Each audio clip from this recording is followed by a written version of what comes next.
اهلا بيكم معانا مره تانية.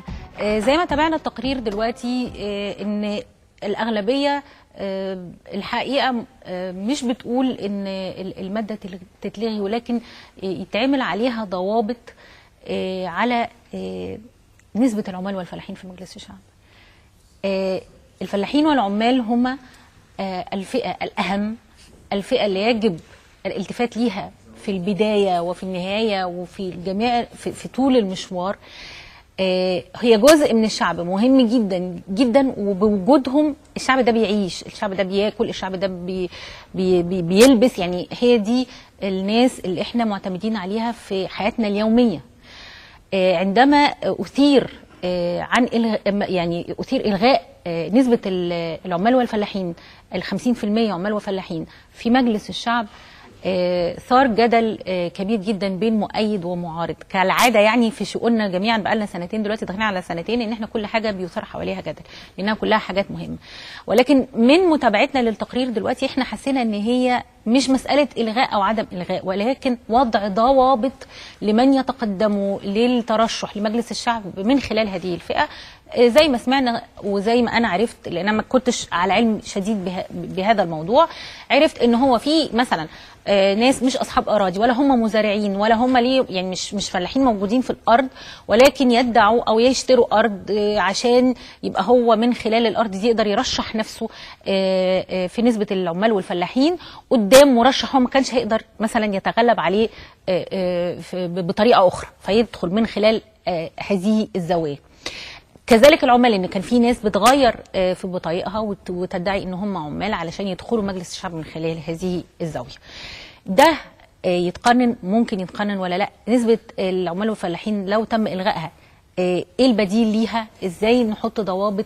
النسبه اللي بيقال انها 20% ممكن تنزل من 50 ل 20%، هل هي كافيه لان احنا ندخل مجلس الشعب رؤى الفلاحين ومشاكلهم ومعاناتهم لحلها بشكل جيد من خلال مجلس الشعب؟ كل ده هنعرفه مع حضراتكم من خلال ضيوفكم وضيوفنا اللي موجودين معانا دلوقتي في الاستوديو. الدكتور مجدي قرقر، الامين العام لحزب العمل وعضو مجلس الشعب السابق، اهلا بحضرتك معانا يا فندم. والاستاذ طلال شكر، نائب رئيس النقابه العامه لاصحاب المعاشات وعضو مؤتمر عمال مصر الديمقراطي، اهلا بحضرتك يا فندم. خليني ابتدي مع حضرتك دكتور مجدي. دلوقتي يعني اللي انا فهمته ان مش هي مشكله ال50 او ال20 سواء اتخفضت او الغيت، ولكن المشكله في ان وضع ضوابط لترشح البعض على هذه الفئه. هل من الممكن ان احنا نضع ضوابط تحكم ترشح الافراد من خلال فئه العمال والفلاحين؟ بسم الله الرحمن الرحيم. انا حقيقه ارى ان المشكله هي في النسبه، هي في المحاصصه. يعني انا اظن ان مصر الان اذا كنا بننشد المساواه، اي نوع من المحاصصه في اي موقع، يعني من تخصيص حصص للاحزاب او للطوائف او المذاهب او الجنس او الدين او العمل، انا اظن ان هذا يضر بشكل كبير. احنا لو شرفنا ظروف نشأة النسبة دي، ما هو ده سؤال، لا مبرراتها. ايه اللي خلى بعد ثورة 52 مظبوط يتم وضع هذه النسبة؟ كان في مبررات قوية لوجود هذه النسبة. قبل ثورة 52 كان مجتمع نص في المية زي ما بيقولوا، يعني كان في فقر مدقع وثراء، ونص في المية بتملك 95% من ثروات مصر، أو 99.5، والعكس، يعني 99 بيمسكوا النص، أو زي ما كانوا بيقولوا المجتمع ال5%. ال5% بيملكوا ال95 وال95 معاهم ال5%.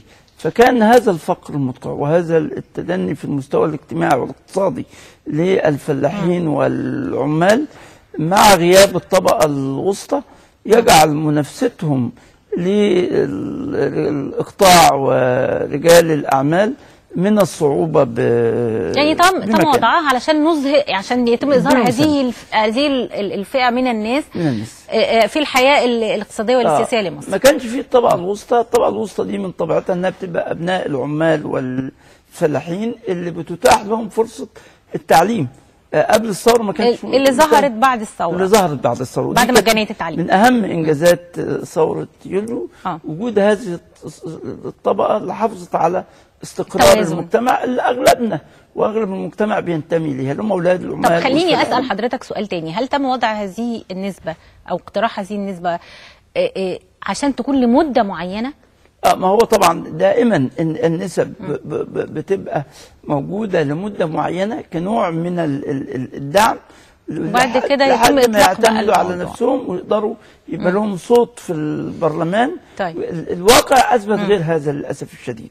يعني العمال والفلاحين اللي موجودين في المجالس البرلمانيه ما قدروش يحموا مصالح العمال ومصالح تم التحايل على بالقطع بقى. ده مشكله التحايل على صفه العمال. يعني حضرتك ضد اساسا وضع هذه النسبه؟ يعني لازم يتم الغاءها. لا، انا كنت معها في فتره ما، دلوقتي لا، دلوقتي بالقطع ما فيش هذا المبرر. خاصه ان الطبقه الوسطى اللي هي اولاد العمال والفلاحين تبقى مكانه عاليه في المجتمع. لا بس دلوقتي ما زال في عمال وفلاحين، ما زالوا بالقطع، ما زالوا احنا بلدنا قايمه عليهم. انا ما بمنعش، انا بقول ان المنافسه تكون على حسب الكفاءه، لاننا في حاجات اهم للعمال والفلاحين مطلوب ان احنا ناخدها في الاعتبار، ان يبقى في تامين صحي للفلاحين. ده مش موجود. يعني ممنوع من. خليني اخد بقى المشاكل اللي بيواجهوها استاذ طلال. يعني انا مش قادره اتخيل لما يعني عرفت زياده في الموضوع ده، ان كم التحايل اللي كان بيتعمل من بعض اصحاب الاعمال عشان يدخلوا من خلال الحته بتاعت النسبه دي لمجلس الشعب. هم لا يعني ليسوا مزارعين وليسوا فلاحين وليسوا عمال في الحقيقه، ولا يعلموا مشاكل هذه الفئه من الشعب المصري، ولا يعلموا كيف تحل هذه المشاكل ولا كيفيه عرضها حتى. ايه اللي يضمن لي النهارده ان ده ما يحصلش تاني؟ يعني كم من المشاكل تم إهمالها وتجاهلها في مجلس الشعب على مدى السنين اللي فاتت دي كلها بسبب هذا التحايل. الحقيقة في البداية أنا عاوز أقول إنه هذه الإشكالية بتمثل أحد الإشكالات الهامة في المجتمع المصري النهاردة. أكيد. واللي على المجتمع جميعه أن يبحث عن حل لها، وبالتالي يجب أن لا نكتفي بأننا نبقى ضد أو مع. هناك إشكالية حقيقية. الوزن النسبي للعمال والفلاحين بعد ما كان تقدم في تقريبا في سنة 70 انه عوائد العمل كانت وصلت يعني لنسبة 50% تقريبا، وعوائد الملكية بنفس النسبة. النهارده تراجعت النسبة. النهارده نقدر نقول انه عوائد العمل تراجعت الى 24%، وفي المقابل عوائد التملك بقت 76%. بيعكس الوجود الحقيقي للقوى الاجتماعية في مصر، وبالتالي السبب اللي من أجله فرضت هذه النسبة سنة 52 موجودة النهاردة.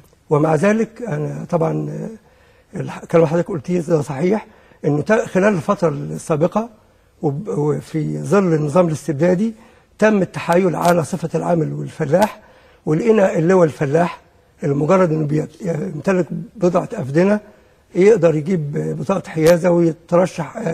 طب انا ازاي عشان احنا بنتكلم هنا عشان بنحاول نفكر بصوت عالي ازاي تتحل يعني مش مساله نسبه. او انا اللي شايفاه من الكلام دلوقتي ان هو مش مساله نسبه، هي مش مشكله نسبه، هي مشكله ان اللي بيجي يتقدم للترشح ليه نسبه العمال والفلاحين، ازاي انا احط له ضوابط بحيث ان هو ما يقدرش يدخل وهو ما هوش فلاح ويدخل على نسبه الفلاحين. موجوده، بس النظام نفسه نظام الاستبدادي لانه عاوز مؤيدين في مجلس الشعب، وبالتالي يقدر يصدر التشريعات.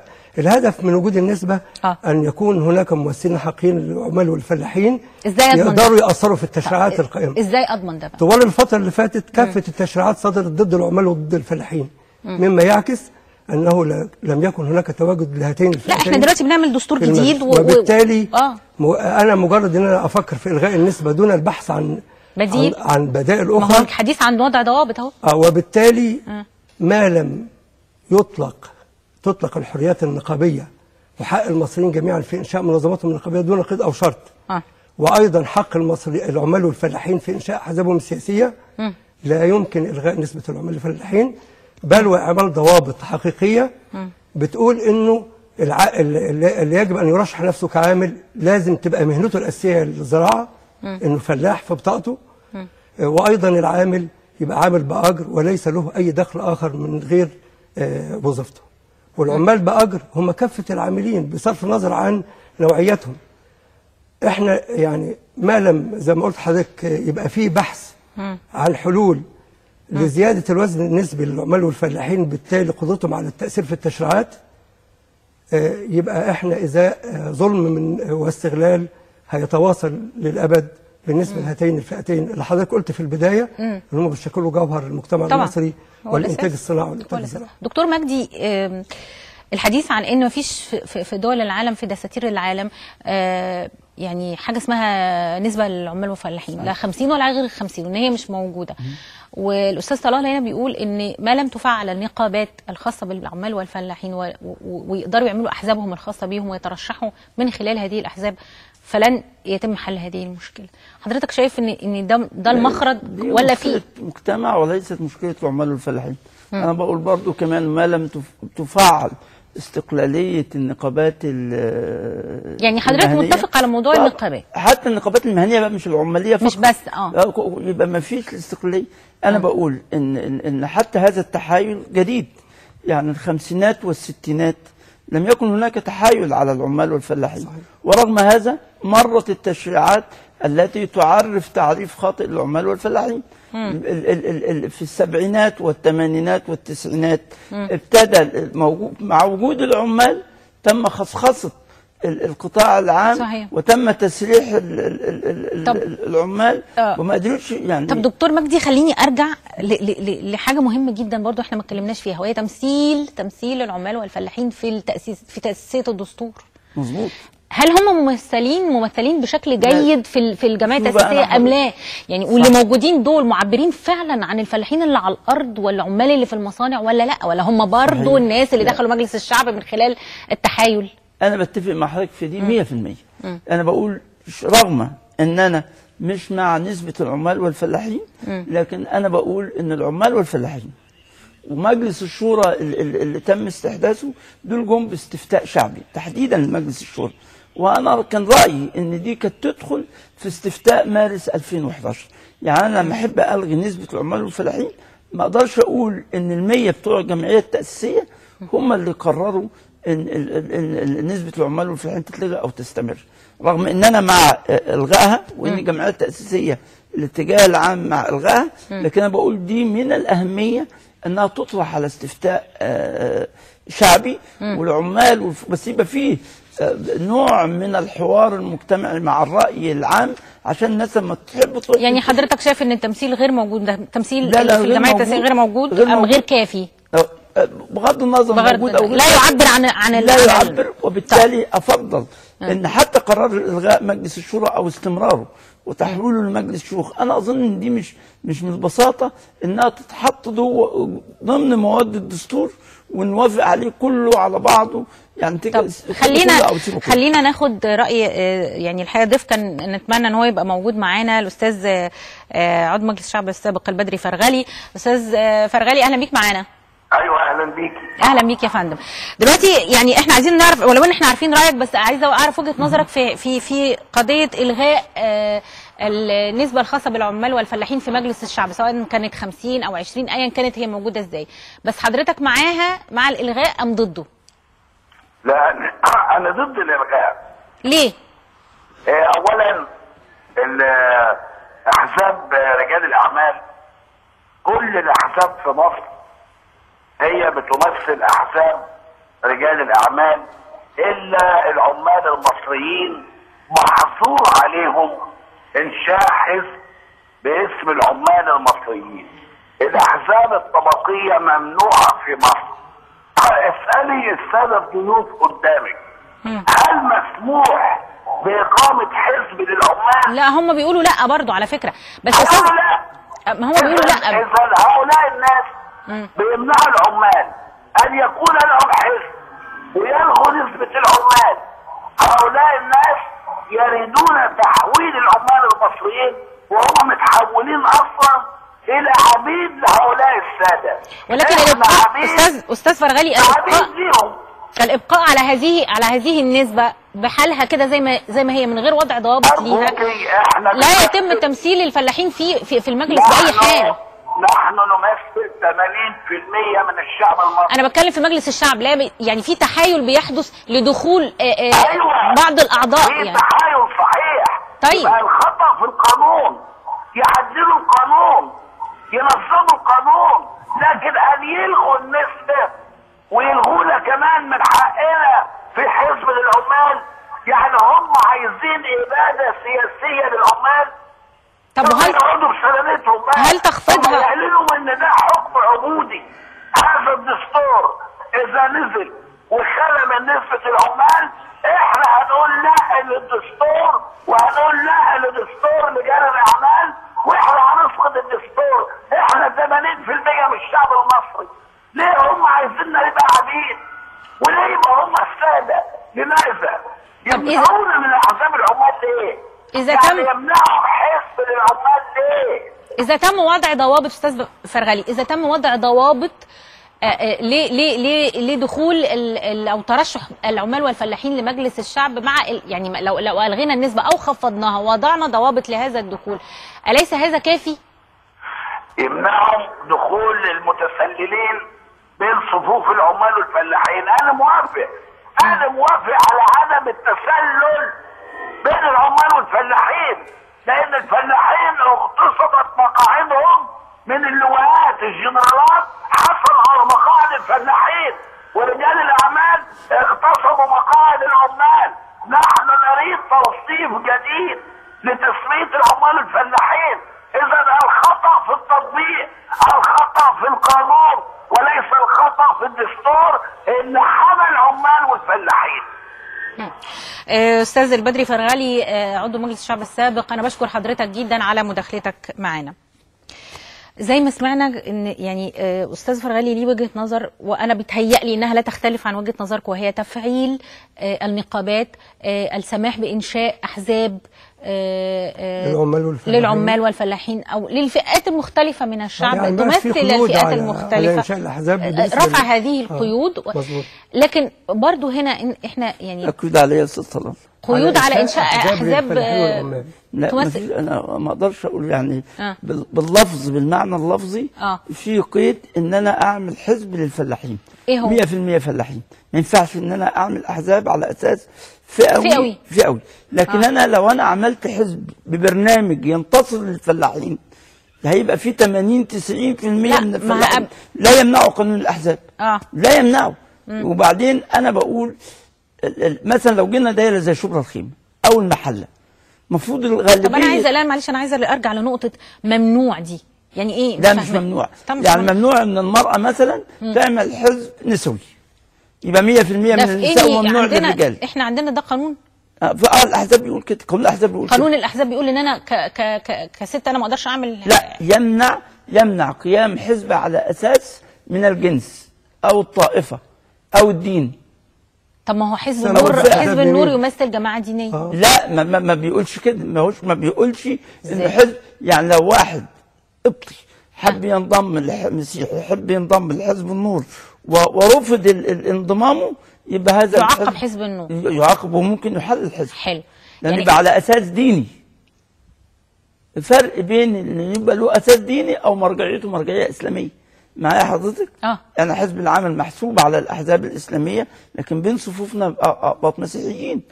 يعني احنا يعني انا فهمت العداله كذلك، اللي هو احنا بنحاول نلف حوالين القانون. هو كده، ما احنا خلينا واضحين، يعني احنا بنلف حوالين القانون، صح؟ المفروض ان يبقى كده طبعا، ما هو ده الواقع. لا يقوم على اساس. انا بقى عايزه، انا دلوقتي انا فلاحه واهلي كلهم فلاحين، ولا اجد تمثيل جيد ليا في مجلس الشعب حتى الان على مدار 50 سنه. مظبوط. وعايزه اعمل حزب انزل بيه الانتخابات، اعمل ايه؟ تحط برنامج. لا، في ظل هذا القانون اللي لسه موجود، في ظل هذا القانون يعمل برنامج ينتصر للفلاحين، وبيقول ان انا هوفر لهم رعايه صحيه ورعايه اجتماعيه والى اخره. يقوم الناس اللي تنضم للحزب اغلبها يبقوا من الفلاحين مع اخرين، ويبقى الحزب ده البرنامج هو الذي يحدد في هذا الحل، والقانون لا يمنع هذا. بالعكس، ده يبقى نوع من التميز اللي بيسمح بوجود الحزب. طب استاذ طلال، في رايك ليه ما تمش التفكير في حاجه زي كده لحد دلوقتي؟ الحقيقه يعني ليه ما حدش فكر ان ممكن انا الف حوالين القانون واقدم مش كده اللف حوالين القانون، مش اللف بشكل بمعنى يعني السيء، انا قصدي بمعنى ان انا احاول ان انا اطبق. الدول الديمقراطيه لا تضع قيود مثل هذه القيود على انشاء الاحزاب الا في مصر. وبالتالي انا بقول انه انا ما عنديش مانع ان يبقى فيه احزاب لها مرجعيه اسلاميه، وبالتالي ما عنديش مانع ان يبقى فيه ما احنا قلنا لا، او في احزاب لها مرجعيه اسلاميه وكل حاجه. لا انا مش بتكلم على رئيس عمال او فلاحين. أيوه. ولا تمنع تواجد الفئات الاخرى بغض. لا انا لو انا قلت ان انا مش عايزه افتح باب القانون ده، وان انا الى الان هذا القانون بيمنع عني شرور كثيره، ما احنا خلينا نواجه المع والضد، ماشي، خليه القانون زي ما هو. يعني حضرتك شايف ليه ما حدش فكر ان انا احاول اواجه القانون بشكل او باخر، واعمل حزب، واعمل افعل نقابات؟ يعني انا مش شايفه ان في كانت جهود حقيقيه لتفعيل النقابات، ولا جهود حقيقيه لانشاء احزاب تمثل الفلاحين والعمال في اي من مجالس الشعب. على فيما يتعلق بانشاء النقابات، في يعني العمال المصريين كافحوا طوال الفتره ال30 سنه الاخيره من اجل الانتصار للحريه النقابيه، وحقهم في انشاء النقابات بدون قيد او شرط. لكن النظام كان يمنع هذا، النظام كان مسيطر على اتحاد نقابات عمال مصر والحقه بالحزب الوطني، وبالتالي كان بينفذ كل سياسات النظام السابق. ومن هنا احنا بعد ثوره 25 يناير الدكتور احمد البرعي لما اطلق الحريه، اعلن بيان الحريات النقابيه في 12 مارس في وجود مدير منظمه العمل الدوليه، ابتدى العمال يستثوا نقاباتهم المستقله بارادتهم ويضعوا دساتيرها ويضعوا اولوياتها، ولكنهم الى الان لم ينشئوا حتى هذه اللحظه كل اصحاب العمل ووكلاء صاحب العمل بمفهوم الحكومه ضد هذه النقابات. وبالتالي احنا مش ازاء عدم تفعيل، احنا ازاء احتكار نقابي موجود. المجلس العسكري رفض يصدر قانون الحريات النقابيه، من بعديه طب حضرتك طيب حزب العداله والحريه ايضا طوال 5 شهور يرفض اصدار مشروع القانون اللي هو شارك في اعداده. حتى هذه اللحظه لم يرى مشروع قانون الحريات النقابيه. يعني حضرتك ليه يعني شايف ايه السبب ده اولا؟